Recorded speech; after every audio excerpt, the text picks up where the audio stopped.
Come here. We'll get you cleaned up, okay? It's okay. Oh. Are you okay? Hey.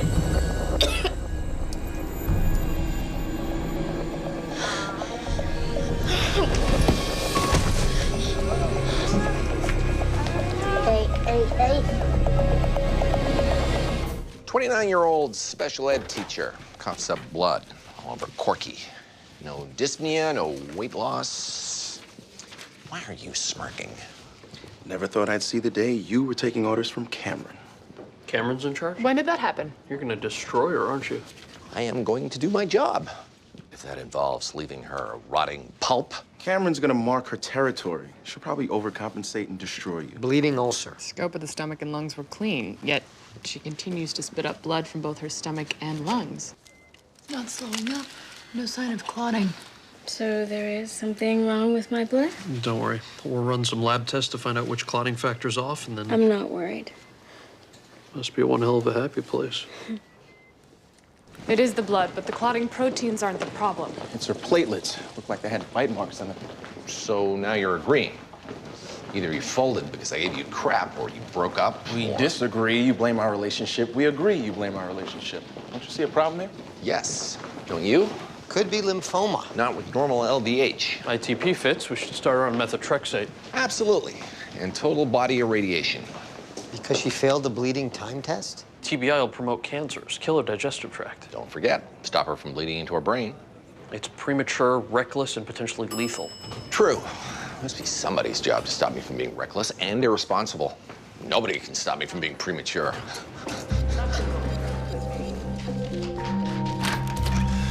Got a patient with ITP. Need to hit her with radiation. I'm gonna have to call you back. Methotrexate. Good point. On the other hand, if she bleeds in her brain, she's gonna need a special ed class of her own. Fine. Really? Yeah, if you think it's right, do it. Some people thought you were gonna be brutal, marking your territory. Who? Nobody. Just because I call him nobody doesn't make me a racist. I'm not gonna play games. If you come to me with a request and it makes medical sense, I'll say yes. So, how long until we start the procedure? We already started. Told you wouldn't feel a thing. You should lie back. Just stay real still. I'm afraid there is someone sitting next to you. Oh, for God. I have to pee. Can we, call a timeout for a minute? Let me go to the bathroom? Yeah, sure. We'll just start up again when you're done. Thanks. Sorry, I didn't realize I had to go. No problem. Sarah.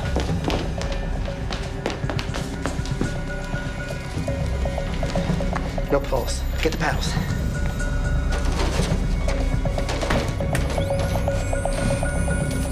Clear. Got a pulse. It's not ITP. She clearly doesn't need fake radiation. No structural defects in her heart. What about a calcified valve or a patent foramen ovale? Transthoracic echo and bubble studies show nothing. Her heart's clean. The patient said she had to go pee. Maybe when she got up, she started to urinate, increased the vagal tone, caused arrhythmia, and stopped her heart. Who has to go pee in the middle of a nuclear procedure? It wasn't really a nuclear procedure. She didn't know that. People don't die from peeing. Heavy metal, toxin. Drugs or alcohol. Or her own body's making a toxin, cold agglutinins. Abnormal protein gets activated by cold temperatures. Like the classroom with the broken heater and the cold metal table and the procedural. Oh, for God's sake, get a room. Immerse her in an ice bath. Cold will activate her cold agglutinins, Causing her heart to race. confirming our diagnosis. And giving her another heart attack. Lucky for me, there's a flaxen-haired maiden who loves to say yes. You come to procedures now? Only the ones that might involve stopping the patient's heart. Cameron tell you to be here? Shut up. Tell me about Jonathan. How'd you get him to come out of hiding? He was extremely sensitive to touch. Yet he had a tactile fascination with newspaper. I mean, he wouldn't read it. He would just touch it, crinkle it. I thought maybe that was a way in. Paper mache, and... Oh, And it was. He let me into his world. Please tell her that talking will ruin the test. All the kids, I tried to become a part of them and then have them become a part of me. How much longer till the heart attack? I wanted to be a doctor from the time I was 8 years old. Never wanted to be a pediatrician, though. Now they're both talking. Well, I wanted to be a sociologist. I was supposed to observe a class. I was sent to room 214, but I went to room 241 instead. It was a special ed class, and I just felt at home. Time. Heart rate's normal. You can get out now. It's not cold agglutinins. I'm not surprised. She obviously has brain damage. Seriously. The screwed up numbers and forgetting to pee points to her being a human being. The platelet dysfunction and cardiac arrest points to a pancreatic tumor. Or multiple sclerosis.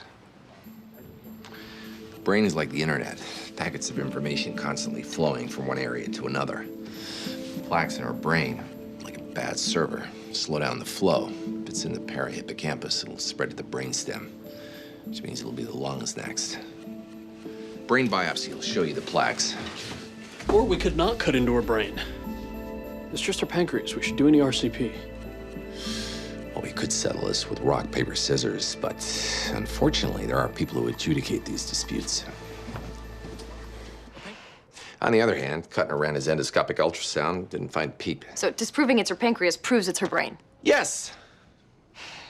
You used to do this job, remember? That's what you used to pass for evidence. Now I do this job. You brought me 3 dead bugs and a runny nose. I can't find you the proof you want because it's trapped inside her head. And the only way I can get at it is to cut it open and rip it out, which is apparently the one test you won't let me run. So either I do this or I do nothing. What do you want me to do? Say yes just because your house? I'd certainly like that, yeah. Dr. Cameron, you're actually assisting him with this? Yes, because I'm actually familiar with this case. Well, I'm familiar enough to know that cutting into this woman's brain is not necessary. Is she serious? She's certainly not funny. Oh, that is so annoying. Can you make it stop? Baby's crying is annoying you? But her BP's 80 over palp. We're gonna have to stop. That doesn't make any sense. The fact that you're wrong doesn't make any sense, or the fact that I believe that you were right. BP's still dropping. She's gonna stroke. Giving her 10 more cc's. I'm putting an end to this. Okay, Rachel, quiet down. I need you to be quiet. Please turn that phone off. Why does the baby annoy you, but no one else does? I mean, you're right about her, but... I don't know what you want. I will give you anything that you want. I don't know what it is. Tell me, please. Just help me. Please.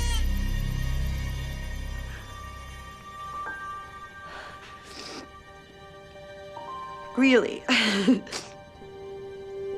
That worked. She's stable. We're finished here. Close her up. So I can just live spleen-free? Plenty of people live perfectly normal lives without. Spleen's fine. It's not her brain. Of course it's her brain. You looked at her brain. You took off her skull. You found nothing. Didn't look in the right part. Didn't look in the heart part.